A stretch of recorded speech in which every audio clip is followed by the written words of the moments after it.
What's up, party people? It's KeysDAN with RadioWhat.com, DJLittleRock.com, coming to you live and in living color from the Radio What studios. And this is my podcast, What Makes You Famous? It's an extension of the RadioWhat.com internet radio station that I've been running for quite some time. And if you need DJ services, where do I always send you? DJLittleRock.com. One more time, DJLittleRock.com. Check availability and get a free price quote. And maybe you can have me at your next event. You know I like to party with the people. The people need to be entertained. Are you not entertained? Let me entertain you. Make your next thing a big one. Speaking of entertainment, today on the program, I have Ryan Redwood. Oh, yeah. And he's got his pal Azar with him. Yeah. So I got a twofer. Oh, you know Ryan. He's out of England and out of a small town in England. You're going to find out a little bit more about this musician, this guitarist, this singer-songwriter, this duo out of England in the next few minutes. So stick around. So excited to talk to two of them and to let you hear more about them. Excited. This week's shows, I will have one public gig this week. My usual Friday night gig at the Rab in Conway, Arkansas. The Video Dance Party Karaoke Jam. That's right, I said karaoke. You're the stars of the show every Friday night at the Rab in Conway, Arkansas. They got good food. They got drinks. They got a full bar. They got 10 diamond-style pool tables, like professional pool tables. In fact, they have a pool tournament on Friday night. So if you want to try your hand at playing pool and possibly make some money while you're doing it, you come on out to the Rab, Conway, Arkansas, and do some singing and do some dancing. You know I'll be spinning it on the ones and twos, the digital wheels of steel, 2 turntables and a microphone, and then I'll lend one of those microphones over to you, and you could sing a song for the people. It's a little concert starring each and every one of you at the Rab, Conway, Arkansas, from 8 p.m. until 12:30 in the AM. So excited. Always a good time at the Rab. And then on Saturday, I have a wedding 3.5 hours away. Oh my goodness. I'm so excited about that. Unless you're invited, you cannot come. But the reason I'm mentioning it, because I get to do weddings almost like every Saturday. A lot of Sundays too. And sometimes through the week, I get to do parties for people. I get to spend time with people at their best times. I'm so stoked about that. Thank you so much for letting me be a part of your event. I did an event last week for Leanne's Fine Jewelry in Conway, Arkansas. I have another one for them in Russellville and in Conway in November, Thursday and a Friday. But I did a corporate event for Leanne's Fine Jewelry for their 30th anniversary last week, and it was so much fun. People were buying some jewelry and just having a good time, singing along with the songs, having some food, just getting their purchases, getting the shiny stuff. All that glitters is gold. Diamonds are a girl's best friend. Oh my goodness. Good times. I was happy to do that. If you get the chance, if you're in Conway, Arkansas, go buy your special someone something special at Leanne's Fine Jewelry on Dave Ward Drive in Conway, Arkansas. Or if you're in Russellville, go check out the one in Russellville.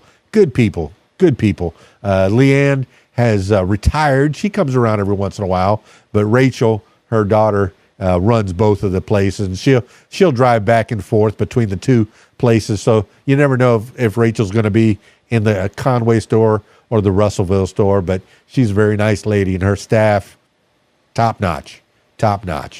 And they're not paying me to say this, but they are top notch. Good people at Leanne's, and I'm looking forward to doing more parties for them. So good. All right, that's it for the intro. Let's get into it with Ryan Redwood and Azar. Yeah, I'm not even going to say his last name. So there you go. I got him on Zooms. I got them on Zoom. So if you're listening to the audio version of this, check out the video version on my YouTube page, youtube.com/user/KeysDAN. Zooming Ryan Redwood and Azar now. Do, do, do, do, do, do, do. In the back room, yeah, in the back room.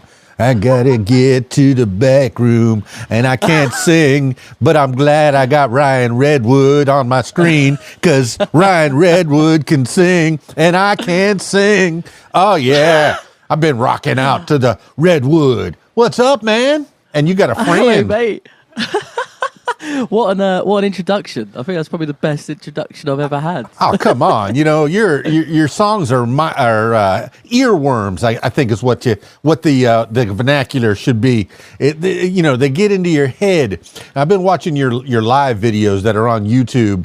You got the Once Again and Forever and 1010 and Tomorrow, and it shows people right away, right off the bat, if they're looking for Ryan Redwood and they search up you and your singing, they're going to know that if they get up off their couch, away from their big screen TV, they're going to get a good show. Because, Ryan, you work well with others. I mean, you brought a good friend with you. I guess your mate is what you called him today for the podcast. But you also usually bring an extra hired gun to fill out the sound when you're doing live shows. Is that the usual thing? That's him. That is him. So it's good to have friends.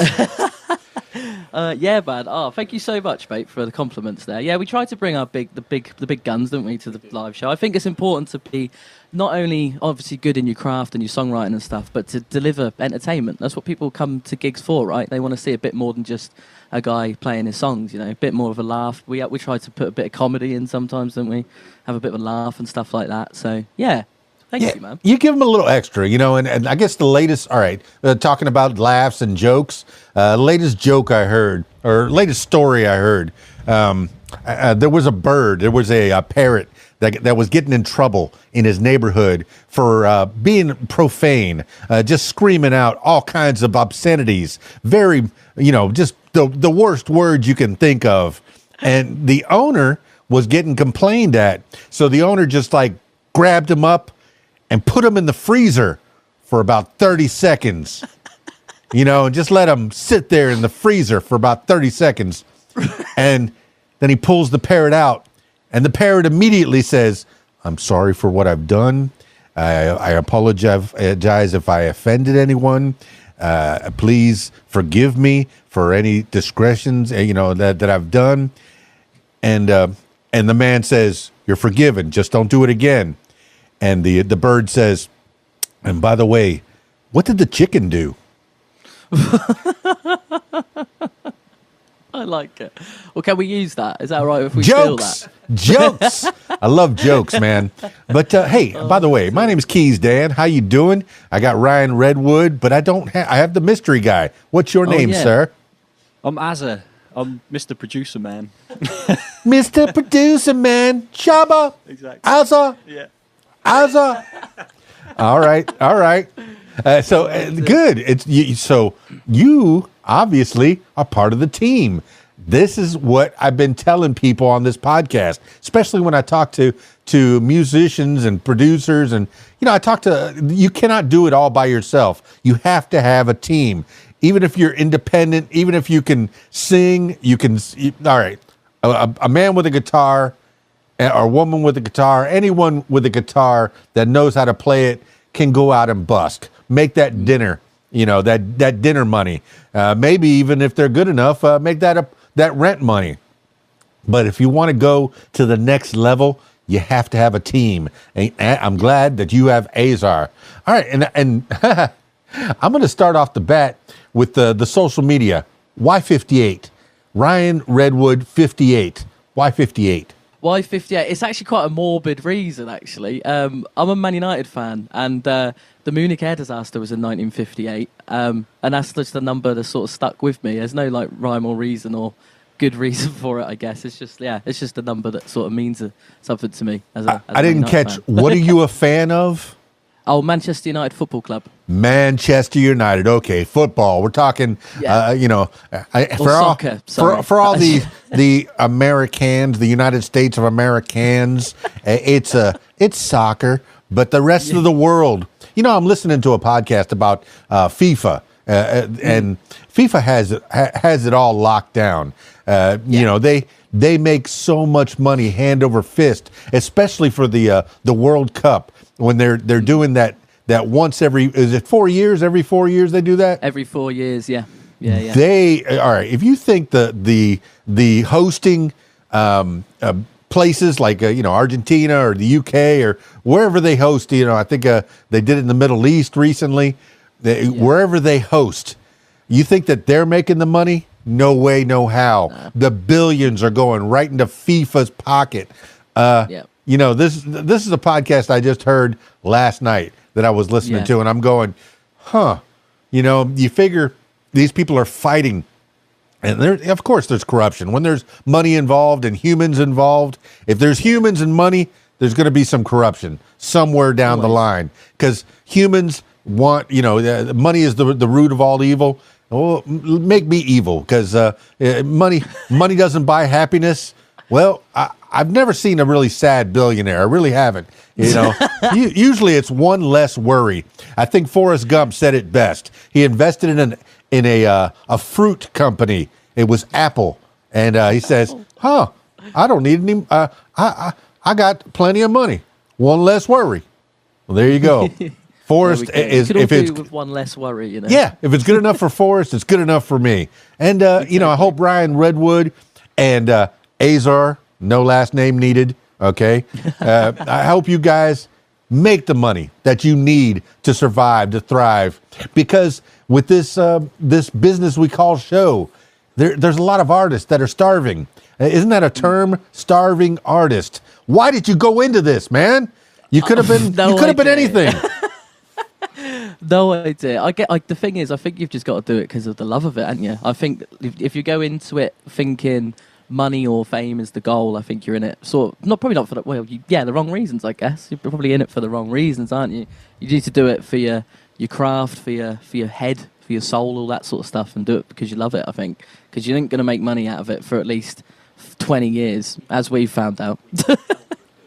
Oh, I mean, you're only 20 years old right now. You're babies as far as I'm concerned. Anybody under 30 looks like a teenager to me. He looks like a toddler. So, once you get to a certain age, you start thinking, you don't worry so much. You don't have as many F's to give, if that's what the terminology is. The older you get, the less you worry about. But the older you get, the more you might have to worry about, because your opportunities start to get less and less. So you got to lock it all down by a certain age. But in your 20s, you really have to drill down what you want to be for the rest of your life. So let's go back. You say you're Manchester United fans. Are you from anywhere around Manchester? Where are you living? I'm living in the UK. You know the bit that sort of looks like a bump on the east side. Well, we're from there. We're on that bit. Okay, would that be the pimple on the butt of the UK? What probably the butt. We'd probably call it the butt, right? The pimple. Yeah, definitely. Okay, because I'm from Florida. I'm not in Florida now, but I'm from Florida in the United States, and that's that little phallic dangly in the front there. All right, we kind of look at that. So I think a lot of people in different countries look at their country shape, and they kind of explain their geography by the anatomical relation to it. I guess Italy has it the easiest. They're a boot. Okay, you're either from the top of the boot or the foot of the boot or the heel of the boot or now I'm starting to sound Canadian. What's it all a boot? That kind of thing. But I have fun. What's the city you're from? Norwich. Norwich. Yeah, What's Norwich. good I think to there's do? a Norwich in the US actually. As well. That's the thing about the US. Yeah. When people came over to the US, they go, what should we name this thing? Well, what's that thing over there? Amsterdam. Well, we'll call that New Amsterdam. How about that? They just, we were like the kids in school that weren't very smart, that had to copy off the smart guy's paper. What's he writing over there? Oh, New York? Yeah, we'll be New York. Go ahead. That's fine. York. That's fine. So I figure every city in the world is probably represented in the United States somewhere. We have a Memphis, and there's a big giant pyramid in Memphis, Tennessee. We're copycats. We copy everything. We're a very young nation. We think that we're old because we're, I guess, about 250 years old, something like that. But no, we're very young. We're very young. You guys have things that are thousands of years old in your, probably in your vicinity, probably in your backyard. You're probably living in a home. Probably. Yeah, you're probably living in a home that was either built upon or is about 300 years old. I actually think this house is like well old, like 200 years old or something like that. It's just been Victorian buildings, aren't they? A lot of them that have been like repurposed for obviously modern living, but yeah. Ding, ding, ding. See, it's like I'm psychic or something. No, it's just luck. It's just statistical that you're going to be living in a house that's much, much older than this country even. But you're the ones who colonized us. You're the ones that we owe most of our laws. A lot of them, I'm kind of an Anglophile, so most of the laws that we have, we copied them from you. The Magna Carta is probably almost word for word what the Declaration of Independence and our Bill of Rights and all that. It's probably all somewhere in the Magna Carta there somewhere. Yeah. We copied a lot of our judicial system and our But hey, tell me about Norwich. What's good to do in Norwich? What is good to do in Norwich? What do you reckon? It's nice to look around. It looks nice. Music scene's all right. Yeah. Nightlife's all right. Yeah. It's expensive, but then we're from like a smaller town. Yeah. But then I don't know really. What do people come? I think there's a lot of like walks and stuff. It's a very like just picturesque. So we got like a really nice cathedral, and like it's a very historical city. So there's a lot of like walks and stuff you can do, which have like a lot of history in them and a lot to learn. It's quite a sleepy town, like city, because it's like a smaller city compared to like Manchester and London and Birmingham and places like that. So it's sort of like it's got a cool sense of community around it. It feels like you know everyone, even though it's a city, if that makes sense. Compared to like if you go to London, you won't know anybody apart from who you go with, sort of thing. Like, so yeah, it's got good community, good history behind it. Well, I like that. We'll put that on the What Makes You Famous walking tour. But if you were going to stay in Norwich, would you stay in? Is there a hotel, or are most people staying in B&Bs? There's a mix of both. There's quite a lot of hotels, a lot of chains. A lot of the chain hotels are there. I'd probably go for an Airbnb though, because there's like a lot of rural places you can stay, and then sort of make your way into the city. There's, like I say, there's a lot of scenery and picturesque sort of places in like North Norwich, isn't there? So many different areas, like really new areas, and then there's like the really old ones, isn't there? And there's a lot of. I think there's a lot of famous people that live there that we don't really necessarily know. That's true. Like. Don't know. Name some. That's right. Drop the names. Do it. The Norwich City goalkeeper lived. Tim Krul. How he's not famous? Yeah, to us he is. Yeah. Justin Hawkins from The Darkness still live in Norwich, or has he moved? Lowestoft. They live in Lowestoft. Great. Lowestoft is like a town outside of Norwich where we were actually born. Yeah. And then. Well, I believe in a thing called love. Humphrey. There we go. He knows. Yeah. Jake Humphrey's like the presenter of like. Yeah, I see him in the cinema actually. That's mad. There's like a presenter guy called Jake Humphreys who does like a lot of the BBC shows over here and stuff like that, and football. He does a lot of BT stuff, doesn't he? Yeah. And I just see him in the cinema the other day, like going back, just knowing everybody. He's just there with his kids, and I was just like, "You all right, Jake, mate?" He's like, "Hello." Just get on with your day. It's crazy. See, it's nice, and I think that a lot of celebrities are moving out of Hollywood. Hollywood would be our mecca for celebrity, but a lot of them are moving out into the suburbs or even into the country and getting farms, because Hollywood is not a place anymore. It's kind of a state of mind. So, the Hollywood movies are being made in Atlanta and Ontario and Toronto and Czechoslovakia and, out there in Bulgaria, I think. But they're made all over the world. Oh, we're making a Hollywood picture. Where? Oh, in Toronto. Oh, okay. Well, it was cheaper there. They gave us a tax break, so they did it. But you go where you want, and you're making music in Norwich, that small town you say of Norwich. But there's so much to do, so much to see. How was it growing up there? What kind of trouble did you get into? And did you grow up in Norwich? Yeah, so we both went to school together, actually. So we've basically known each other our whole lives, pretty much, since we were like 10. I mean, that's pretty much our whole life, isn't it? 10 years. But yeah, I mean, I was quite troublesome when I was that kid at school who was sort of like, I think I had really bad undiagnosed ADHD, and just no one really paid attention to it, so I couldn't focus. I was always up and about, like being the class clown, getting kicked out of class and being in the window, like sort of tapping on the window, being like, "Can I come back in yet, sir?" Do you know what I mean? Like all that sort of stuff. But yeah, we had a cool upbringing. A lot of sports was played when we were growing up. And yeah, music didn't really come into my life till like early teens, did it? When you taught me how to play an Arctic Monkeys riff. Yeah. What was it? What song was it again? I think it was Teddy Picker. And yeah, and from then you just started learning everything. So yeah, I got a lot to thank this man for. But how was your upbringing? How were you when you were a kid? I was also riddled with ADHD. However, I don't know. I think I found like comfort in being friends with everyone and not getting. I think I managed to not get into bad groups of people.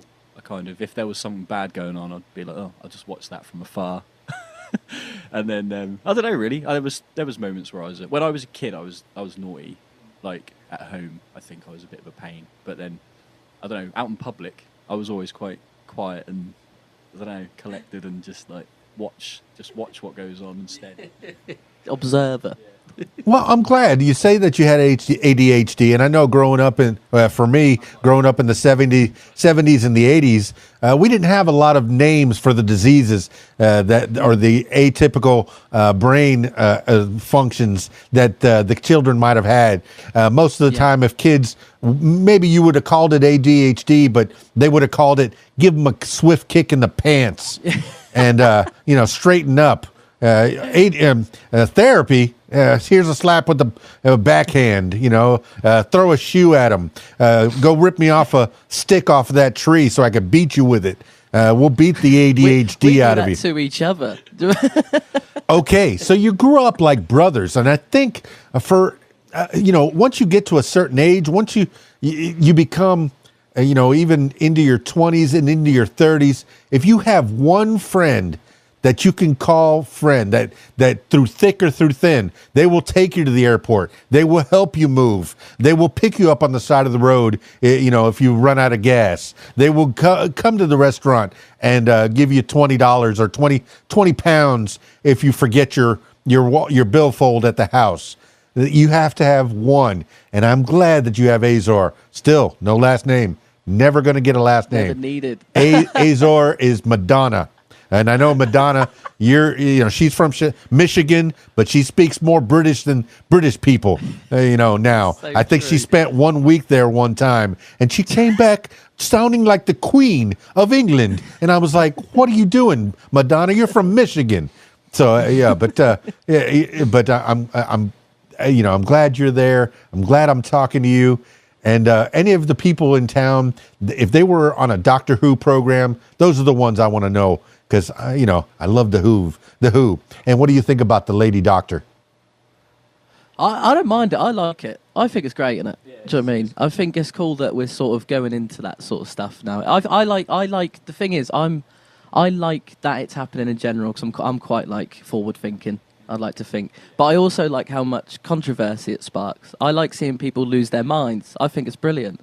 Oh yeah. You didn't like the Lady Doctor? Here's an African doctor. Blam. Literally. Yeah. Bam. Okay. Literally. There you go. Let's just keep doing it. Yeah.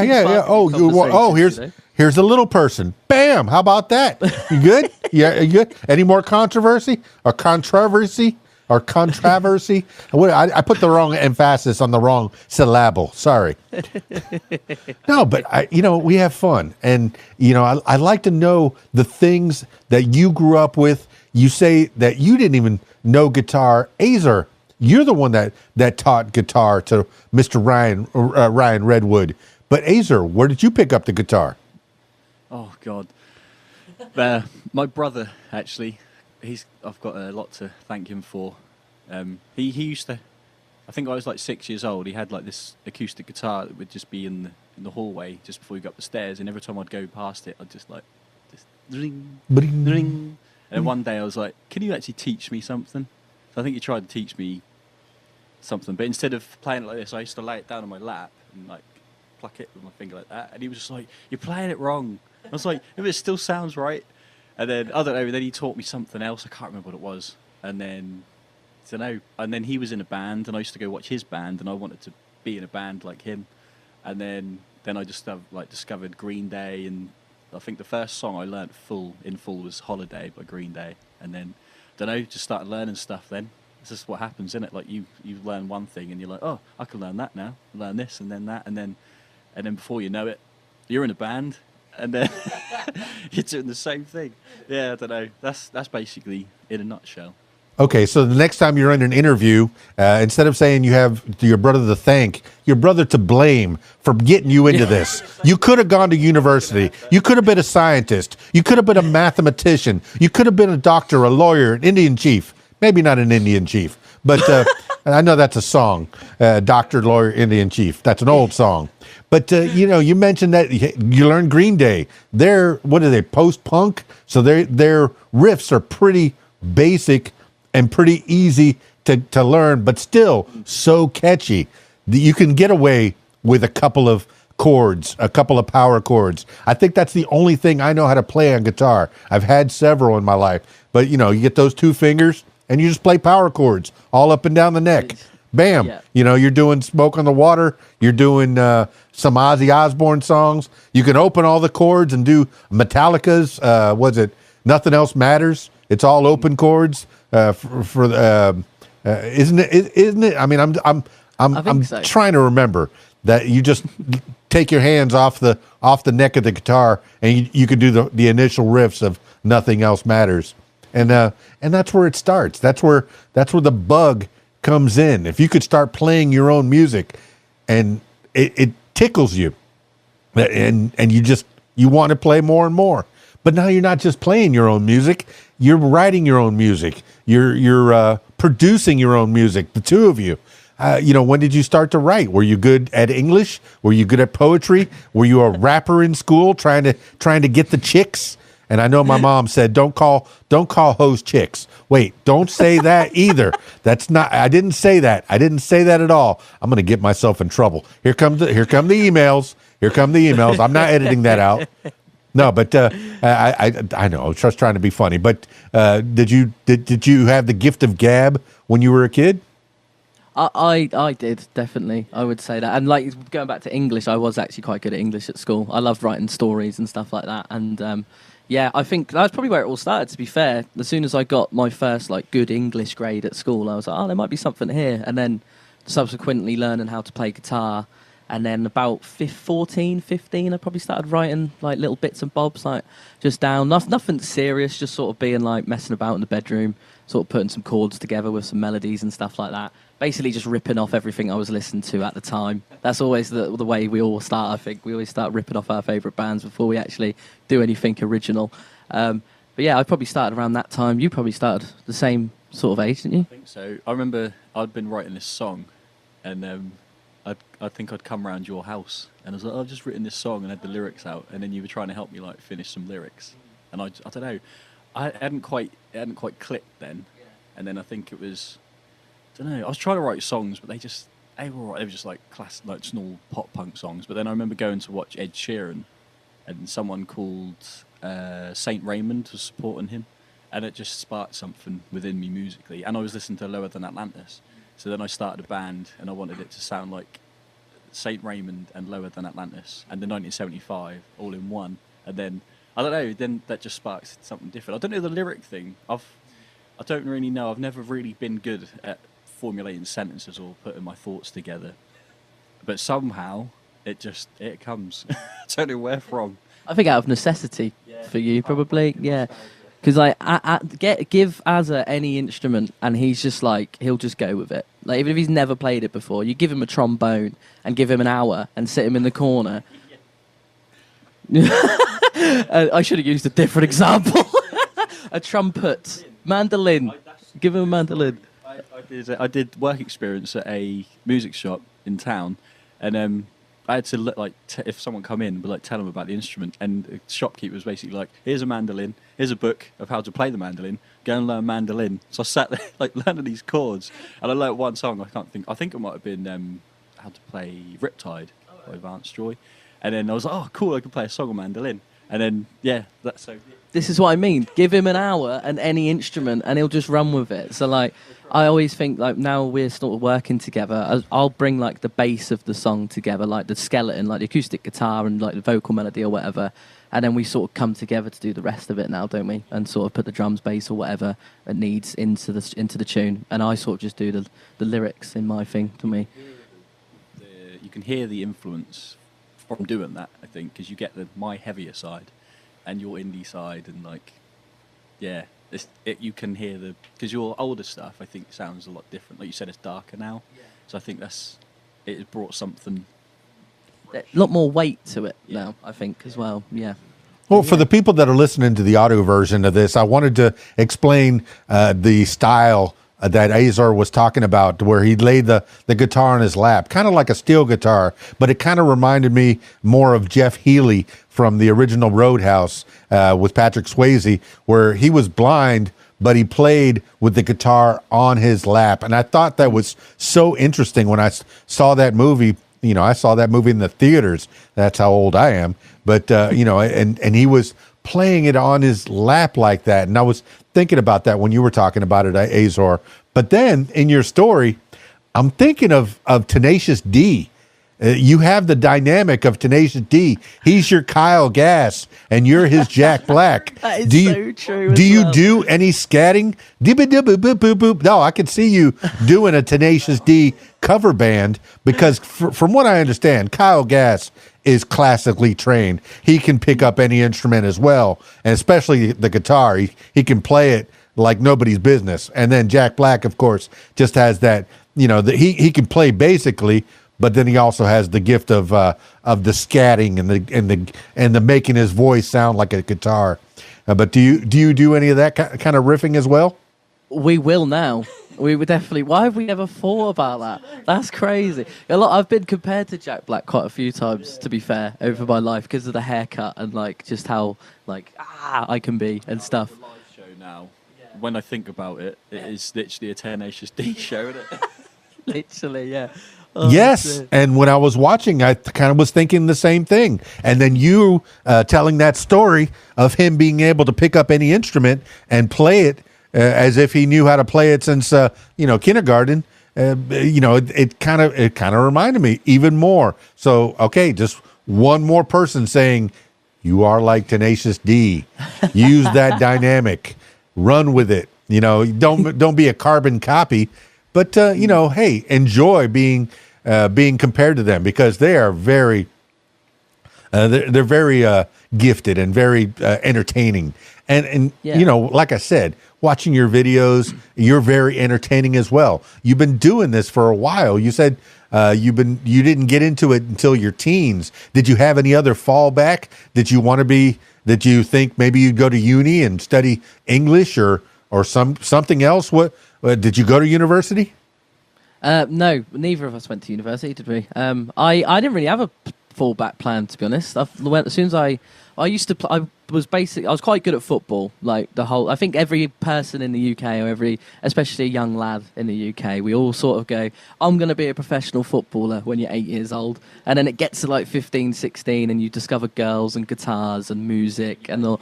And then you hurt your knee, and then you can't play anymore. Do you know what I mean? There's always an injury somewhere. I could have made it professional if it wasn't for my ACL. That's like a common story.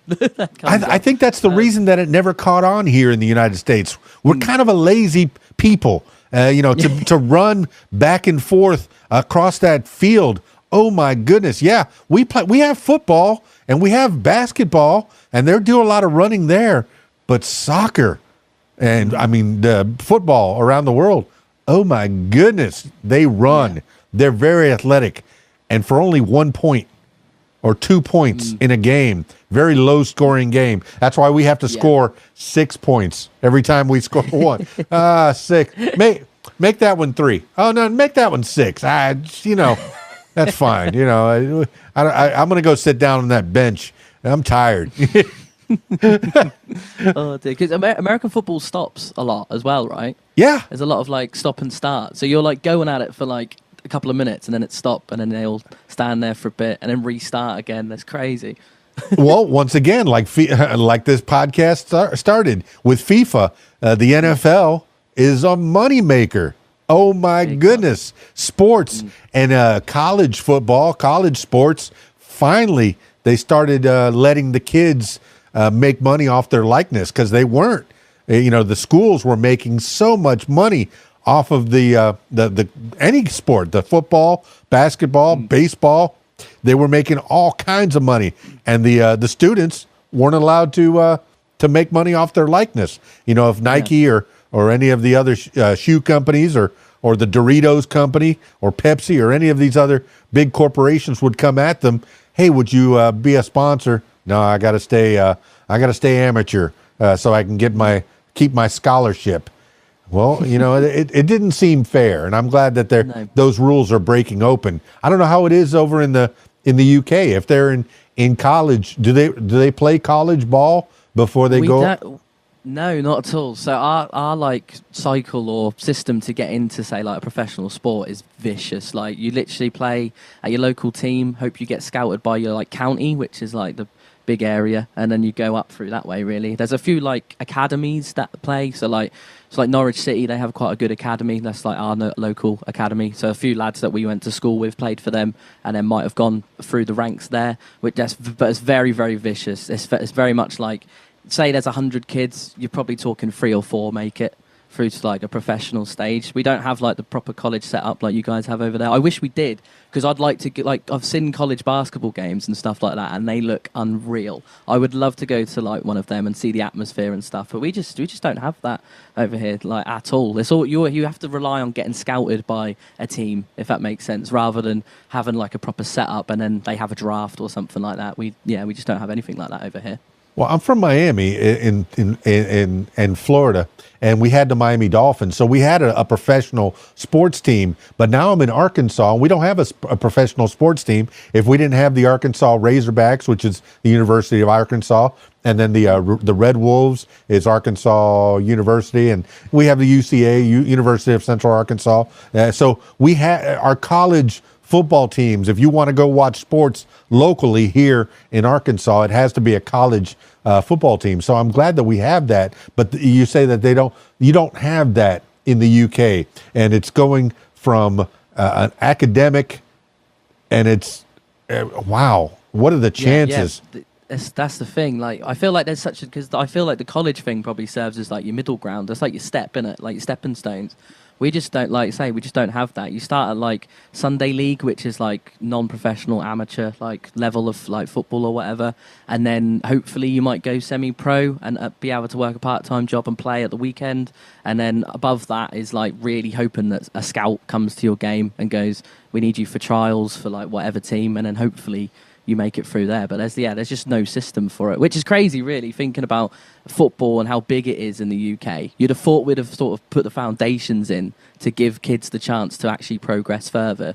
But yeah, I could see why you were dreaming of the big time at 8 years old, because that's where the scouts would have to watch you. They'd have to start at 8, somewhere between 8 and 15, to see if little Ryan Redwood has what it takes to be in the Manchester United. But apparently he did not. At least, when you were finding girls, did you ever get one of those girls? Did you ever pull? How was this pull there? I guess I could have friends talk about friends. How was Azor at pulling chicks? And Azor, Yeah, how let's was answer Ryan? this for How each was other. Ryan? Yes. How was Ryan at pulling I've been waiting chicks? for this question my whole life. I've been waiting to answer this forever. This is brilliant. Wingman. This man, he is a lady killer. Right. If we're being purely honest, and I am a very honest man, he is a lady killer. This man, he knows what he's doing. You know what I mean? He knows what he's doing. All right. Hey, and being mates for 10 years, since you were 10 years old, you have to be each other's wingman. You really do. Now, Azor, I give you the same chance. How's Ryan? Yeah, no, he knows what he's doing. He's good with his words. He's very, I think he's very poetic in the way that he, pursues a lady. You win him over with your words, don't you? Yeah. And obviously Yours is your dash and good looks, mate. That's what that is. No. not when I was younger. God. Proper wingman, proper friends, proper mates. That's perfect. That's good. You have each other's back. That was a test, and you passed. It was flying colors. Good job. Good job. You took care of each other. You didn't rip each other apart. Although friends do that as well. You rip on each other, and that's just what friends do. You say, oh, look at that nose, and ooh, look at that hair, and ooh, look at those shoulders. Oh, that chest is so caved in, and whatever. You rip on each other, and you still have love. You still have friendship. You can still be friends. You can even go out in the yard and fight with each other and wrestle and really lay in some good hits. But the next day, hey, you forgive each other, have a pint, right? And it's over. Yeah, man. We've been there. We've definitely been there. Yeah. We used to fall out loads when we were growing up. I think because we're too similar at times. You know what I mean? Like we just think the same. And then it's always like, well, I thought that first. No, I didn't. You did. Do you know what I mean? Like silly things like that. And then we wouldn't talk for 2 days. And then we'd see each other and go, what was all that about? And then just get on with it. Yeah, I think I'm projecting because I have my friend John that I've known since 1984. Okay? And we're still best friends. And we don't even live close together. And we don't even talk every day. Sometimes we go months without talking. And we know, pick up the phone and you're back where you were. You're back where you left off. And I think that Azor is going to be yours and Ryan is going to be yours, Azor. So that's fantastic. All you need is that one through life. And I think that's we're talking about psychology a little earlier, briefly, with the ADHD, making friends over 30. It used to be back in the 50s, and I know you were talking about 1958 with Manchester United and all that. But, back in the 50s, back in the 40s, men, before they went home, they would stop off at a pub, grab a pint with their friends, talk about the day, and then they'd go home to their wives and their children. I mean, that was like the little cooling off. And nowadays, you just don't do that. Men don't hang out together anymore. They don't make friends once they get past 30. So it's good that you have one that you're going to keep forever. But how did you become a producer, Azor? I know you're not the talker of the two. You're more of the good looks, silent good looks. I get it. But how did you become a producer? What do you know how to do to produce? Well, basically, I don't know. I just wanted to record. I started recording covers, I think, of Arctic Monkeys songs, actually. Then we both went to college, but I'd already been recording at home. I think, again, thanks to my brother using his software and his computer. And I think over the years, I've just wanted to I don't know, I think I hate waiting for stuff. I'd rather just get on with it myself. So I literally just record stuff, watch YouTube videos, and just try and make things sound good that way, and just listen to, I don't know, various songs and think, oh, I like that. I like to do that in my song, and just, I don't know. And it saves a lot of money doing it yourself as well. And I don't know. Yeah, it's just I don't know how much it is now to get a professionally recorded. You're talking like £250, £300 like a track. These days, it depends what kind of level of producer you go to. Even like say got $1,000, and that can pay for studio time and the person to produce your songs. I think talking on your behalf, I think like you say, a lot of it for you was necessity again. and wanting to produce like his own, because he's got his own band as well, his own band's like sort of stuff. And I think from there you've sort of, I think am I the first person you've sort of outside of your world got to do? I think I have recorded someone else, but that was like really poppy stuff. You're like the first like band. I think you're the first person that I understand the genre, because I used to work with someone that also did the poppy stuff, and that was cool because that was like a completely different direction. And I love pop music as well. Just love listening to the charts and everything that's popular at the minute. And then I don't know, but you're the first person that I've worked with outside of my own stuff, where it's like indie, like Catfish and the Bottom, and I'm like, yes, let's go that direction. It's really cool. Like, so it's nice to, I don't know, it's like a breath of fresh air for me, I think, in the producer world. I also think, again, talking on your behalf, he's very good at like bringing something out of you. So like you probably don't even realize you're doing it half the time, but when we did vocals for like the back room, and we were just doing it in the back room, which is where we are now. That's why the song's called The Back Room. I was sort of stood there, and like he's coming up with harmonies in his head and saying, "Sing this," and I would have never thought of doing that. Like I wouldn't even thought I was capable of like singing that high or singing that low or being able to do these harmonies. But you're just like, nope, do it, do a take. Not quite there, mate. Let's do it again. Do you know what I mean? He's very good at like being like criticizing but being constructive and encouraging with it, and I think that's what a good producer is. Like they hear other things that you might not necessarily hear and then sort of pull it out of you as such. So yeah, I think that's another thing. Yeah, it's a bit of a weird journey for you though. You've sort of you're still growing as well. I think like you're still like every time we do something it's getting better and better. Like I don't think, which is good because you don't want to work with someone who's already polished and already the finished article. I like being with someone who you could work with and sort of grow together. Do you know what I mean? So when you start the song, you can see a clear start point and a clear end point and see what you've done to each other's sort of bits and bobs in there to sort of make it sound as good as it does. See, I'm glad you have that luxury of doing several takes. I mean, back in the day when recording was new, there was only a handful, maybe two handfuls of studios you can go to in the world, you know, between capital, you know, L.A., New York, London, maybe Prague somewhere. I don't know, maybe Germany somewhere. They had, because really, I guess the Germans were the ones that helped us with our recording abilities. I mean, besides all the bad stuff they did, a lot of good technology came out of that. But, you know, I got that on my mind too. I've been listening to a lot of podcasts about the Nazis. Yeah, but I was actually watching a documentary about them last night in bed. Yeah. Just come on the telly, and I was just like, oh, I've got to give this a watch. So I'm with you. I've got that on my brain as well. Oh yeah, conspiracy theories. I did a video maybe 2 weeks ago about did Hitler escape to Argentina or Antarctica? You know, Yeah. But then I heard last night, or a couple of nights ago, the same podcast. I was like, hey, I did that already. But no, I guess it's in the public zeitgeist. I think everything comes around, and I like doing little tidbits about different subjects that interest me. But that was one.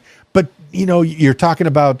We were talking about there's only maybe 10 recording studios back in the day. Now, with just maybe a 1,000 pounds, you can get yourself a good computer and a microphone. And I'm glad you have a microphone and headsets, because this podcast sounds so much better. Some people use just the microphone on their phones. And as good as that technology is, having an interface, with a microphone plugged in with the headphones, it's more polished. It sounds better.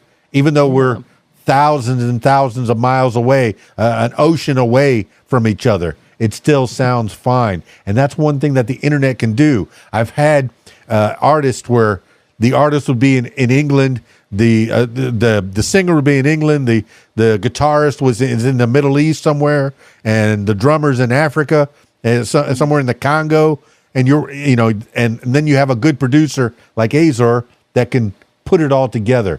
What kind of gear are you using, Azor? show you. He's got it. What? with him, He's got it like actually. right next to him. It's Johnny on the spot. Anybody that's listening to the audio version of this, I'm sorry. Listen to watch the video version. You get to see these two handsome menses in front of me, especially if you're the. I'm guessing. Oh, look at that. He's got an Apple. And so MacBook. Well, let's see what I got. Focusrite interface. Where's it at? Where's it at? Oh, I thought I had my focus right up. Oh no, it's harmonic up there. Oh, I thought it was within reach. I have a focus up there as well somewhere. This is all we use really. I have my microphone I use for our vocals, which is I think is the SM7B, which I think is what you have there. Yes, SM7B. I think yeah, that's it really. Just a couple of plugins. That I try and get the cheapest one because I hate spending hundreds of pounds on things you don't need to spend hundreds of pounds on. But and just trying to make the actual mixing like better rather than relying on like technology or something. It's still cool because you can get some really cool sounds with stuff. But I don't know. I like to. It's something I feel like we're really like focused on DIY at the minute. We're trying to just do it like your music video, for example. Literally, we're trying to do things ourselves, and like just because I think it's possible. And I think it's more like what's the word? Gratifying? That's not the word. Is that the word? Maybe Gratifying. So Makes you feel better about it. Like if you do it all sort of stripped back and with the necessities, there's a sort of magic in that like once it's finished, you feel proud of it. And because you've had a sort of like limits put on you and you haven't got a whole studio full of knobs to turn and faders to go up and down and EQ to mess with and synths to play, you're sort of forced to be in a box and try to like squeeze that box as far as you can, if that makes sense. So I feel like, when we work together, the parameters might be small, but what we get out of it is big because of the way we think and how we utilize everything we sort of have. And like he says with the music video for Backroom, we literally just filmed that on my iPhone and a little tripod, and he'd followed me around with it and just literally doing this, and then I've edited myself in CapCut.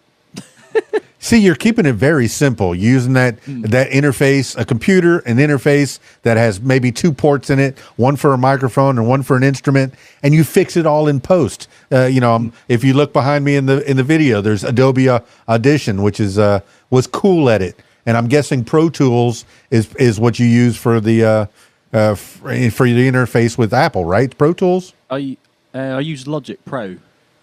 Okay. So when I bought actually, it was my first computer. I saved up enough money to buy Logic, but can you do that on subscription? You can't do Logic on subscription anymore. Pro Tools you can, yeah. Yeah, Logic. I don't know. Oh, there's GarageBand though. Yeah, Garage that comes free with every Mac, doesn't it? Apple device. It's all right. But I feel like when you want to go to that next level, and like you've now got Logic, haven't you?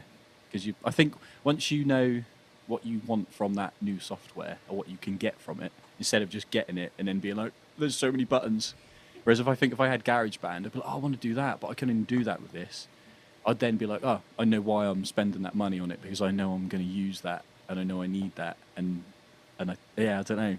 And the good thing about going back to GarageBand is like I used to do all my demoing on GarageBand, and then for him on Logic, you can open GarageBand projects on Logic. So like I could just send him the file and it just automatically pops up, and then we can just work on it from there. So it's just all to do with compatibility half the time, isn't it? And like ease of access. Yeah, now you've touched on something else that struck me. And we were talking a little earlier about you going to university and then you learning things on YouTube. And there's a kind of a battle between going to university or YouTube. Can you just learn it all on your own? But you also mentioned the subscription. I don't like things with subscription. I like to own something, and things are not owned anymore. I had thousands of record albums when I was younger. I had hundreds of DVDs with movies when I was younger, and now I don't own anything. Everything is on streaming. Everything is, you buy a 99-cent copy of Ryan Redwood's The Back Room. Do you own it physically? No, it's out. It's on your hard drive, If I burn it on a CD, maybe, is that physical? Do I own it?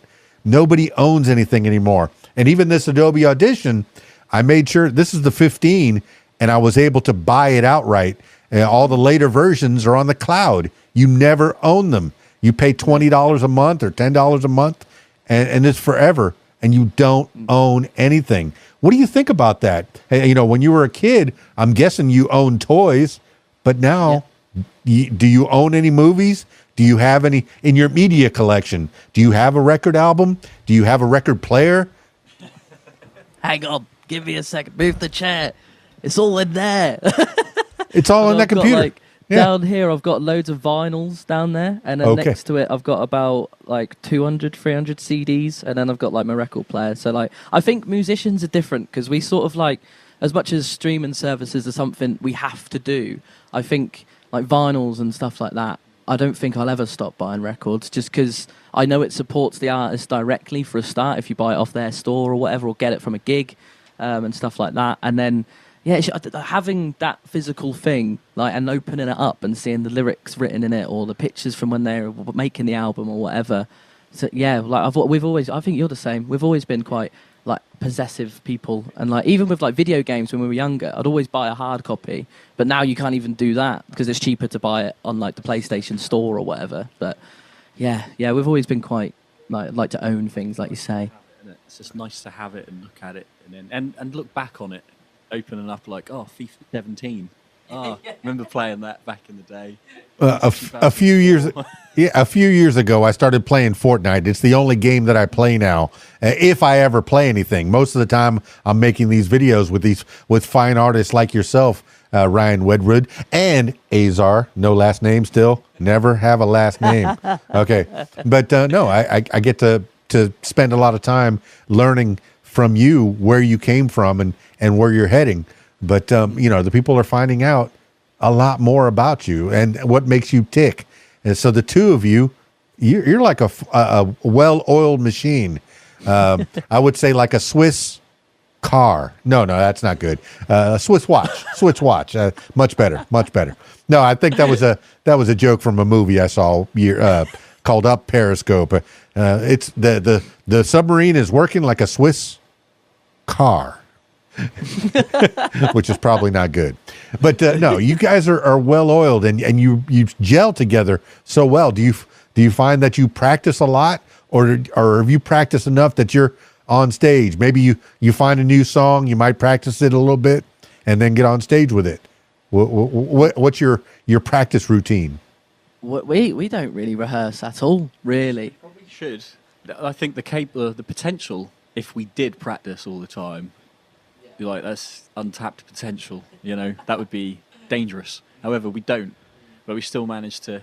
I think that's where we get our comedy kind of thing, the scratchy kind of like, what's going to happen? Anything could happen here. Something could go wrong. So we just basically like work off that, and it's just funny. We're very good at say we had a show in like 5 weeks' time, right? We'd probably book a couple of proper rehearsals, like at the rehearsal space near us or whatever, and we'd like do like a couple of 3-hour sessions and make sure the set's there, make sure we both know what we're doing. But then the rest of it, I like being thrown into the deep end because that's when the magic and the moments happen, and then people go away from that show being like, "Oh, do you remember when he broke that string?" And he just like threw his guitar and tried to scramble and grab another one. That's the thing people talk about, you know. And like, do you remember that time he forgot the lyrics in the second verse and he just started mumbling some random stuff? That was really funny. That I'll probably go watch them again because you don't know what to expect. Whereas I think if you're practicing too much and like you say, we would be incredible if we did practice so much, right? And that's not us being big-headed. Like we would be really good, but like I think there's a certain. It's not boring because when you go to see acts and you can tell they've put the work in, it can be really good and the production's great. But like, yeah, I don't know. I just like the comedic aspect that comes with that. I like creating moments for people who are coming and spending their money to watch you and stuff, and like being a part of it. And I like we're really good at getting the crowd involved. So there's bits in songs where I can be like, right, you lot sing this bit, it goes like this. And then people just do it because they're like, oh, we feel a part of the community and the thing they're trying to do, you know. So we practice as much as we kinda, and then wing the rest. Yeah, bare minimum. Yeah. Well, those are the two schools. You can either practice for 10,000 hours versus fly by the seat of your pants. And I think you go with the latter. And the audience is all the better for it. You know, they get an experience that belongs to only them. Unless you're doing that live album, that live show, you know, where you have these little tidbits on your YouTube page where people can see, oh, that's what they're like on stage. I should go out and see them perform if they're coming near me. Now, hey, are you stay in Norwood or do you go travel outside? And how far out have you gone? We go all over the UK, wherever really. I was talking to someone actually a couple of months ago about making a trip across the pond, and that is like the goal. I'd love to do like a little trip around America where we just play random bars and stuff like that. I think that'd be amazing.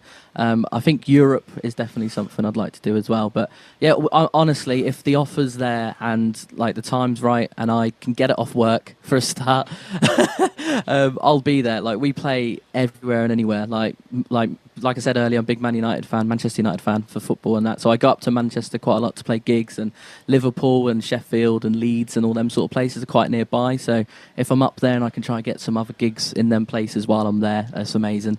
So yeah, we would go wherever. Wherever the people want us, we shall be there. Well, I mean, the size of Europe and you know, geography, right? The size of Europe is the size of the United States. Mm-hmm. So if you traveled across Europe, you would get the feeling that you would have of traveling in the United States, because you know, all of our states are pretty much as different as a lot of the countries in Europe.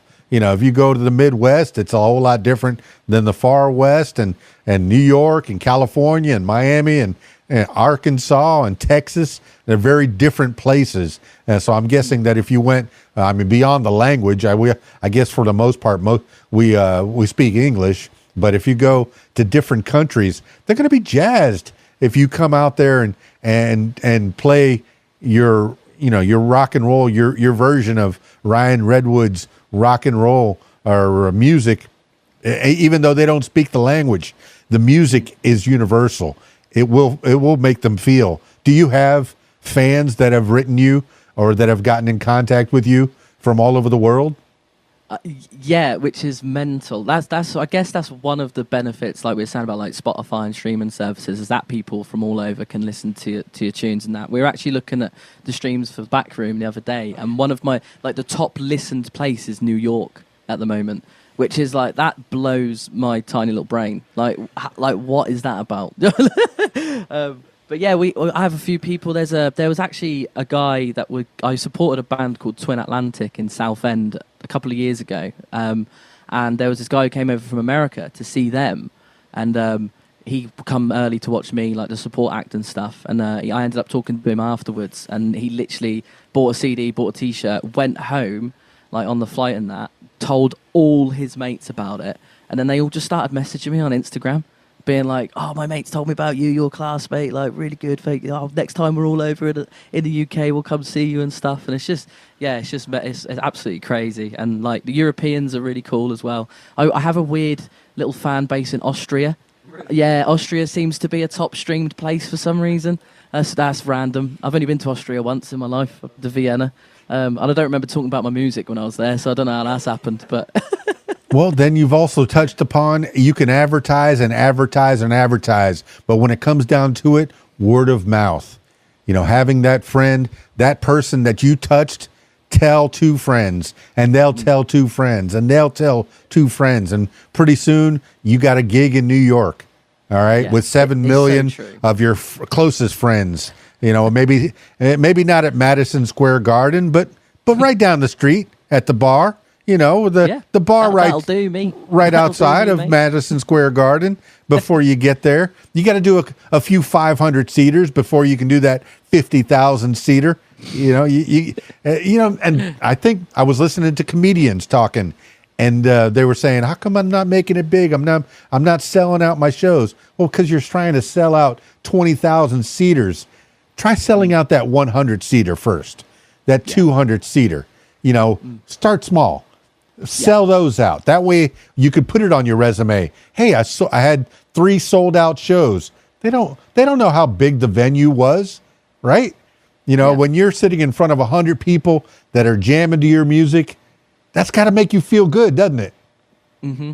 Definitely, definitely. I've always said that to you. Like, I would hate to be a band that was an overnight success and then they get a #1 album in their first week and then they're automatically playing like Madison Square Garden, because I feel like people can tell. You know, I feel like if you grind the small stages, do the pub circuit, we have a thing called the toilet circuit, which is basically playing in pub toilets. I don't know where that's come from, but that's a thing over here. That, honestly, the UK's weird, mate. But so we have places like that, and like you start from there, and then you play like a 50 cap venue and a 100, 150, and I'd prefer to be one of those artists that cuts their teeth on them sort of places, and that's where you form your connections. Like, you can actually talk to the people in the crowd, you know, to start with, and then in the future be like, oh, sorry, I can't chat now, mate. I've got to do a 50k, and I've got to do Wembley for 4 nights.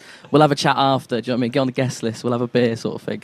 But yeah, I'd hate to be an overnight success where it's just put on you, because I feel like I say, people can tell, and you don't really get that time to grow with people as you go through the ladder. So yeah, I like the fact that we're having to start small and play the smaller venues before we get anywhere near the big stuff, you know. Well, Weird Al Yankovic recorded his first his first hit was My Bologna. He recorded that in the bathroom at his university because he couldn't get studio time in the radio station that he worked at on campus. They wouldn't let him have studio time for some reason. So he went to the bathroom and recorded My Bologna right there.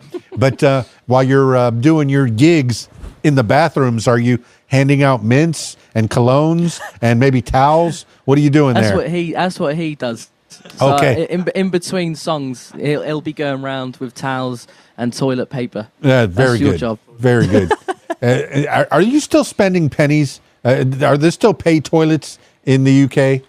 Do you know what? There is in certain places, like public toilets, you have to pay for a lot. But Europe are getting really bad for that. I went to Amsterdam last year before, and every toilet, like even in a McDonald's, you have to pay to go to the toilet. And I was stood there, and there's a big gate up, and I'm like, I really need a wee, but I don't have any euros. Like, what do I do?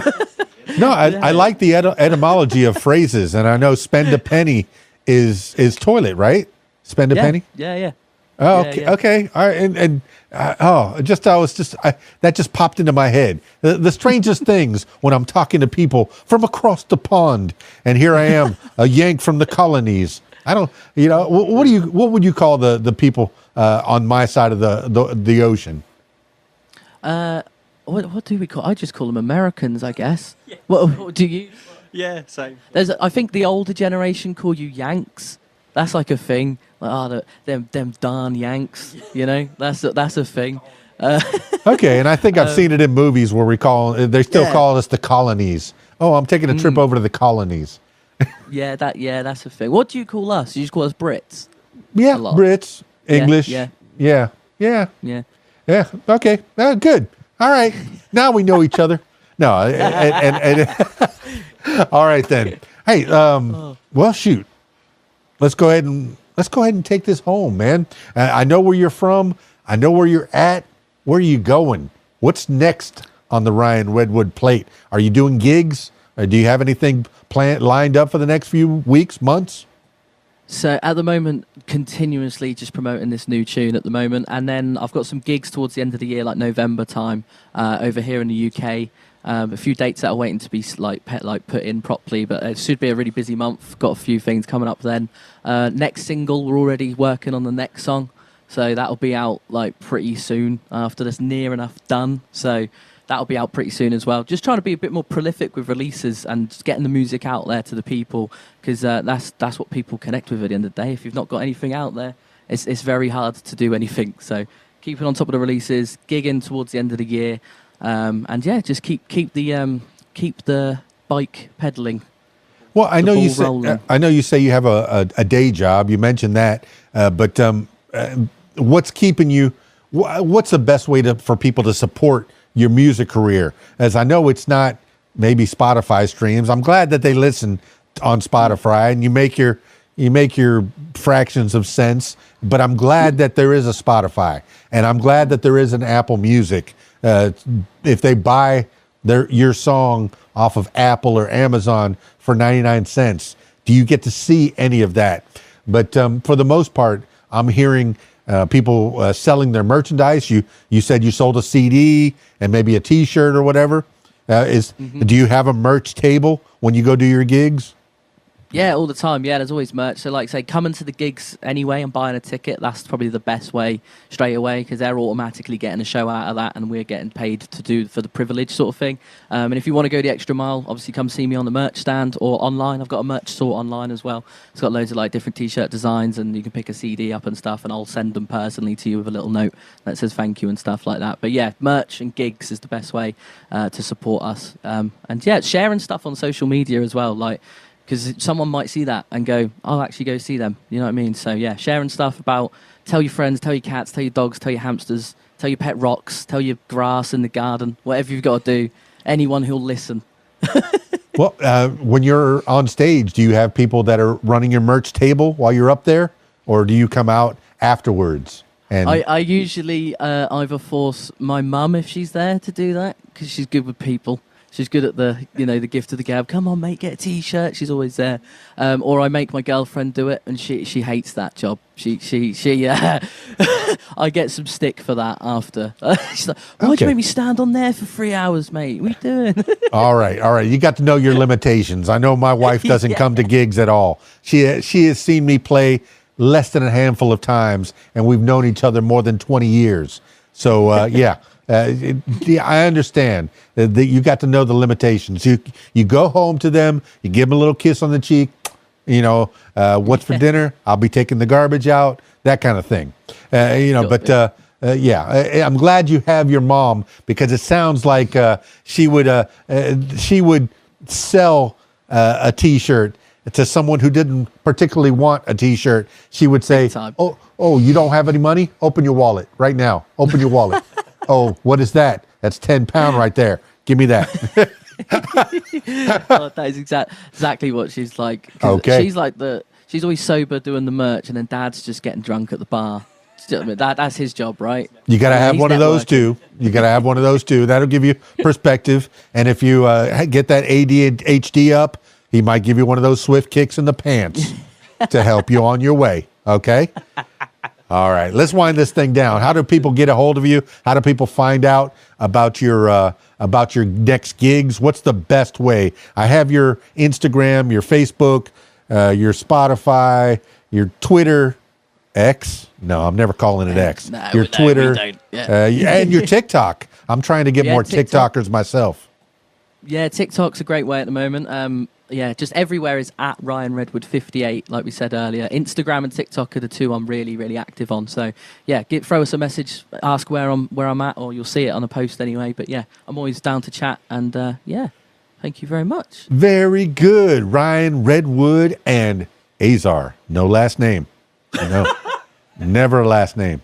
It's like Madonna. It's like Cher. It's like, I don't know. Tone Loc? No, that's two names. Someone. I don't know the male counterpart. Who has Liberace? No, maybe not. Yeah, Liberace. Eminem. Elvis? I mean, everyone knows his name. Elvis. Yeah.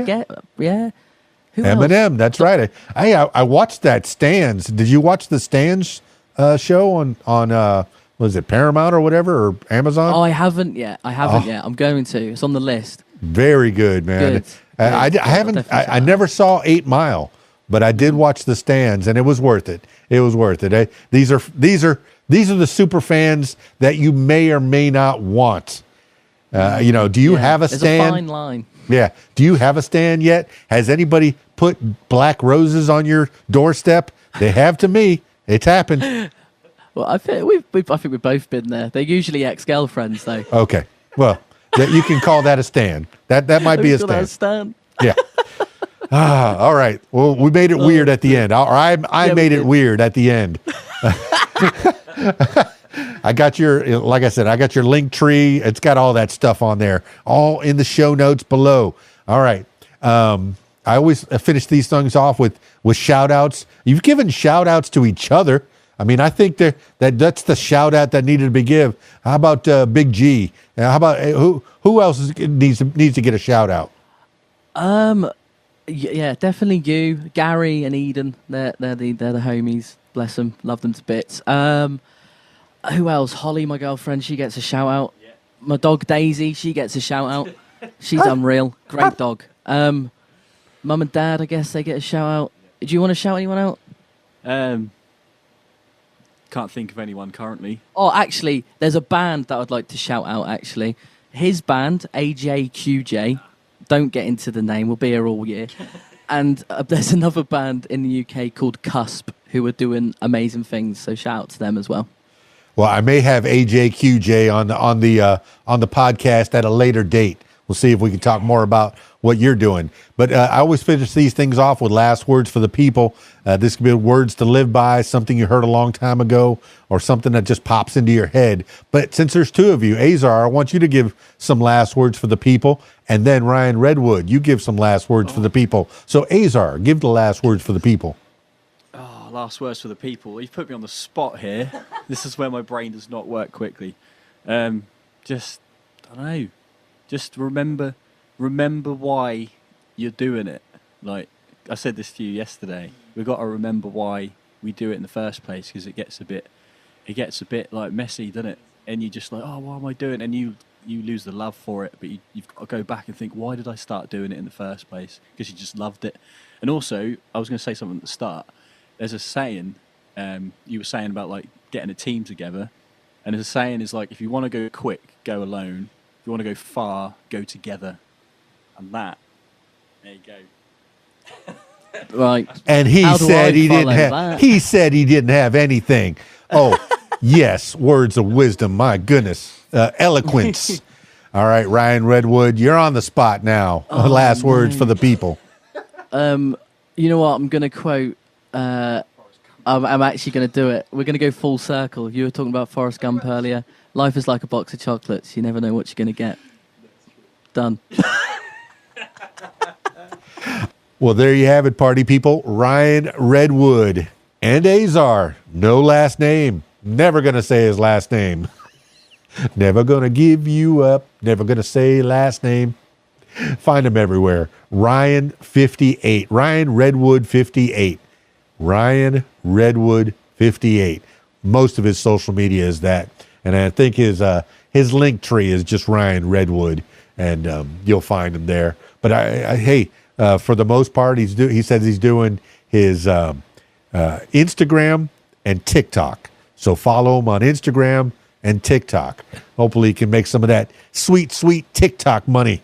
I'm on TikTok too, so check that out. Maybe we'll TikTok together. Was that an old man thing to say? We're TikToking now. Usually you'll find little tidbits or bits of the podcast that I do, and interesting stuff, conspiracies and history, and predictions about the future on my TikTok. All right, thank you so much, Ryan Redwood, and special guest Azar, for being on the podcast, the What Makes You Famous podcast. That's it for this edition of What Makes You Famous. Now, I'm turning my attention to you, my loyal listener.